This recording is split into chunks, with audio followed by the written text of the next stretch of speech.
Welcome to Bhimthadi Jatra.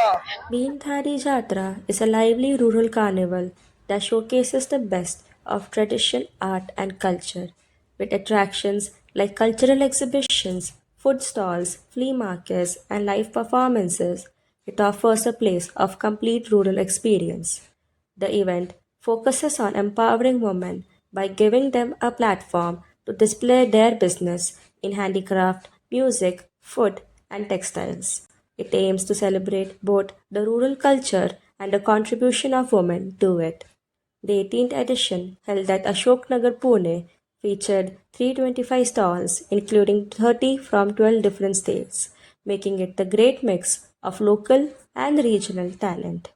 The event offered the urban audience a glimpse into the rural life and traditions that are often overlooked, bridging the gap between these two worlds. On 22nd December, we, the students of Symbiosis College of Arts and Commerce, went to the Bhimtadi Jatra as a part of our economics assignment. The place was bustling and vibrant. Numerous stalls from different states were set up. There were three main divisions: textiles, handicrafts, agriculture, and food products. The stalls helped to gain insights into the culture, traditions, and art of the different states of our country. Another prominent feature of the event was the large number of women entrepreneurs or self help groups.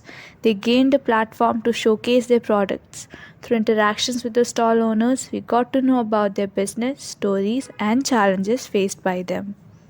आपका नाम? अजय कुमार झा, अच्छा, आप कहाँ से हो? मधुबनी बिहार से। अच्छा, तो आपने कब शुरू किया? ये हम लोग का ट्रेडिशनल का आर्ट है, हम लोग का जनरेशन टू जनरेशन से आ रहा है। तो ये हम लोग बच्चे से घर में देखते ही सीखे हम, लेकिन मार्केटिंग में हम लगभग 18 साल से हैं। 18 साल से। जी। और आपको कैसा चल रहा है बिजनेस? ठीक है, इसी पे हम लोग का सारा फैमिली इसी पे डिपेंड है। अच्छा, ये फैमिली बिजनेस है आपका? हाँ, ये हमारा फैमिली वर्क है, ये हम सारा फैमिली इसी में लगे हुए हैं। जैसे कि हमारी वाइफ है, उनको स्टेट अवार्ड मिला हुआ है, हमको भी मिथिला कला पुरस्कार होता है वो मिला हुआ है, मेरी दीदी को राष्ट्रपति पुरस्कार मिला हुआ है इसी वर्क के लिए। तो ये सारा फैमिली हम लोग इसी पे हैं। तो आप ऐसे एग्जीबिशंस करते रहते हो? हाँ, ऐसा एग्जीबिशन करते ये हैं। आप पहली बार यहाँ पे आए? नहीं, यहाँ पूना में तो हम बहुत सारे एग्जीबिशन किए हुए हैं, ऑल ओवर इंडिया में करते हैं। इससे नेक्स्ट मंथ मुंबई में हमारा एग्जीबिशन है, काला घोड़ा आर्ट फेस्टिवल, बहुत ही पॉपुलर फेस्टिवल होता है, तो उसमें है जनवरी में। तो साल में हम लोग लगभग 6-7 एग्जीबिशन करते हैं, तो मोस्टली अच्छा है। हर बार आप ही आते हैं हर जगह? ऐसा कुछ नहीं है, क्योंकि मधुबनी में लगभग हमको लगता है 5,000 से ऊपर आर्टिस्ट, तो जिनको मौका मिला, जिनको बुलाएं, इनवाइट किए, जो मेले वाले हैं तो वो आते हैं। लेकिन जो अवॉर्डी कलाकार होता है उनको ज़्यादा चांस मिलता है, चाहे गवर्नमेंट के तरफ से हो या, क्योंकि उसमें ज़्यादा प्रतिभा है, इसीलिए उनको अवार्ड मिलता है कंपटीशन में, तो इसलिए। तो आपको कोई प्रॉब्लम्स, दिक्कत होती है या एग्जीबिशंस करने में? नहीं, ऐसा कोई प्रॉब्लम नहीं है। जैसे गवर्नमेंट का एग्जीबिशन होता है वो, उसमें हम लोग को फ्री ऑफ कॉस्ट मिलता है, टीएडीए भी मिलता है, और जो प्राइवेट होता है उसमें कुछ रेंट भी पेड करना होता है, ऐसा। अभी जो मॉडर्न आर्ट आया है उससे आपके बिजनेस में कोई इम्पैक्ट? नहीं, मधुबनी में हमारा जो मधुबनी है वर्ल्ड फेमस पेंटिंग, तो इसमें कोई फर्क नहीं, इसमें बढ़ता ही गया है ग्रोथ, क्योंकि इसका जापान के अंदर भी म्यूजियम है, मिथिला म्यूजियम करके, और ये वर्ल्ड लेवल का है। अभी जैसे कि हमारा आपको न्यू पार्लियामेंट बिल्डिंग बना है, उसमें हमारा काफ़ी अच्छा ऑर्डर था, उसमें 200 पेंटिंग लगभग लगा है। तो ऑल ओवर इंडिया में इसका क्रेज है, इंडिया की नहीं वर्ल्ड में इसका क्रेज है मधुबनी पेंटिंग का। तो आप ये बाहर भी बेचते हो, इंडिया के बाहर? हाँ, बाहर मतलब ले जाते हैं लोग, बेचते हैं वहाँ जाकर के। तो आप दूसरों को देते हो, वो हाँ, बेचते वो हैं? बेचते हैं। अच्छा। जैसे हमारी दीदी गई हुई है, 4-5 कंट्री गई हुई है, क्योंकि उनको गवर्नमेंट भेजती है, जो नेशनल अवार्ड मिल जाता है ना, उसके बाद गवर्नमेंट फ्री ऑफ कॉस्ट में वहाँ भेजता है। जैसे कि सिंगापुर गई थी, तो वहाँ भी जो है मोदी जी भी गए थे, वो भी खरीदे थे मोदी, उसका भी फोटोग्राफ है हमारे पास, सारा कुछ है। तो ये सब चीज़। Thank you so much.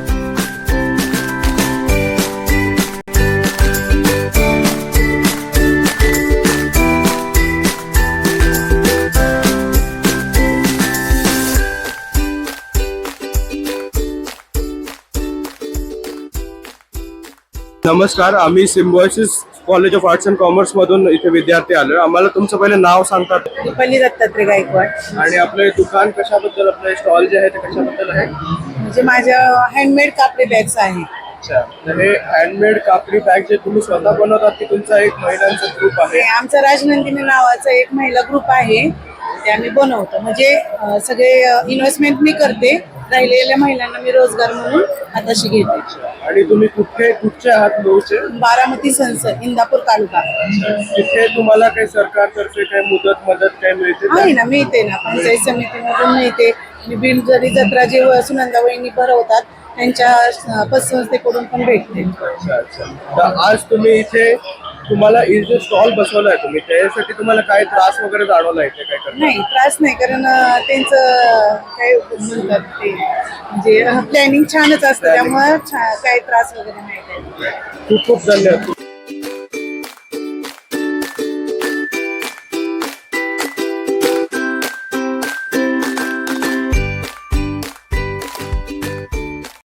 तर नमस्कार सर, आम्ही symbiosis college of Arts and कॉमर्सचे स्टुडंट्स आहोत आणि आम्हाला तुमचं नाव सांगणार सर? नमस्कार, माझं नाव भूषण अनिल भांबरे. मी शबरी आदिवासी विकास महामंडळ, आदिवासी विकास विभाग, महाराष्ट्र शासन. आम्ही जे आपण फार्मर प्रोड्युसर किंवा बचत गट, त्याच्यानंतर ट्रायबलचे कोऑपरेटिव्हज आहेत, त्यांना आपण फंडिंग करत असतो. फंडिंग केल्यानंतर ट्रायबल्स काय करतात की आपला बिझनेस डेव्हलप करतात. म्हणजे त्यांच्या कलाकसरीनुसार काही फूडमध्ये करतात, ते आर्टमध्ये करतात. त्यानंतर मग आम्हाला असं लक्षात आलं की बाबा हे बिझनेस तर डेव्हलप करतात, पण हे विकणार कुठे? आपण काय केलं, आपल्या शबरी महामंडळाने एक ब्रँड रजिस्टर केला, शबरी नॅचरल्स म्हणून. हा गव्हर्नमेंट ओन ब्रँड आहे आपला. तर या ब्रँडच्या अंडर खाली आपण काय केलं, सगळे प्रॉडक्ट एक रेंज काढली. आता तुम्ही जर बघितलं तर इकडे बघितलं तर हे रागीचे प्रॉडक्ट आहेत आपले, मिलेट्स. त्याच्यानंतर हे मिलेट्स वराई आहे इकडे. त्यानंतर हे मोहा फुलाचे मनुके, जसे आपले द्राक्षाचे मनुके राहतात ते मनुके. त्यानंतर त्या मोहा फुलापासून आपण तेल बनवलं, जे जॉईंट पेन्स वगैरे त्याच्यासाठी उपयोगात येतं. कुकिंग ऑइल, जसे आपली ऊसाची काकवी राहते, गुळाची काकवी म्हणतो आपण, तशी आपण मोहाची काकवी बनवली. यापासूनच आपण चॉकलेट्स बनवले. त्यानंतर या तेलापासून सोप बनवलाय आपण, सोप बनवलं. त्याच्यानंतर हे मॉइश्चरायझर बनवलंय तेलापासून. ठीक आहे. त्यानंतर आपण इंडियातलं फर्स्ट प्रॉडक्ट आता लॉन्च करतोय, मोहाची वाईन. आपण मोहाची दारू ऐकलं असेल, बरोबर? ही आपला इंडियातला फर्स्ट प्रॉडक्ट आहे जो आपलं डिपार्टमेंट लॉन्च करतो. त्यानंतर पुढे जर बघाल तर रागीचे कुकीज आहेत. त्याच्यानंतर हे रॉ फॉरेस्ट हनी आहे, एकदम प्युअर फॉर्म मध्ये. आणि आपण ह्याची प्राइस रेंज कशी ठेवली आहे? ही सगळी प्रीमियम रेंज प्राइस आहे, कारण प्रॉडक्ट प्रीमियम आहेत. आपला एकच हेतू आहे की बाबा याचं जे पण पैसा आहे तो ज्यांनी बनवला आहे ट्रायबल्सनं त्याला मिळायला पाहिजे, हा हेतू आहे. आपलं डिपार्टमेंट काय करतं, नो प्रॉफिट नो लॉस काम करत असतं. त्याच्यात सगळं तुम्ही जर बघितलं ना, यात सगळं प्राइस रेंज आहे. ओके.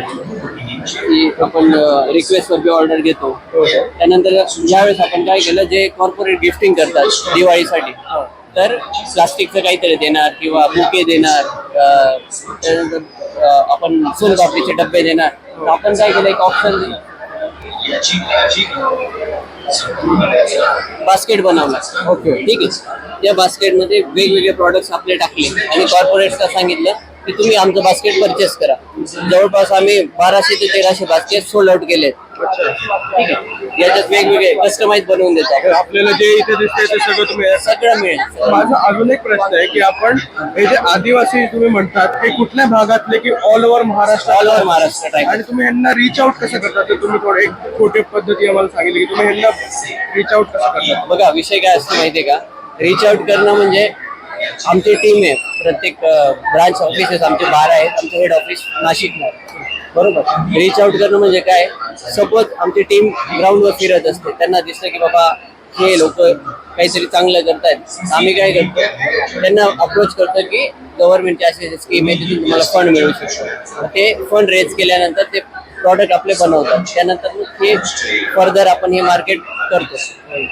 आणि ह्याच्यामध्ये आपण महिलांसाठी काही स्पेसिफिक असं एक सेक्टर ठेवला या आपल्या ग्रुपच्या अंडर, की सगळे आदिवासी एकत्र असे आपण काम करतात? मेन अजेंडा तर एकच आहे की जे पण असतील ते ट्राईब्स पाहिजे आपल्याला.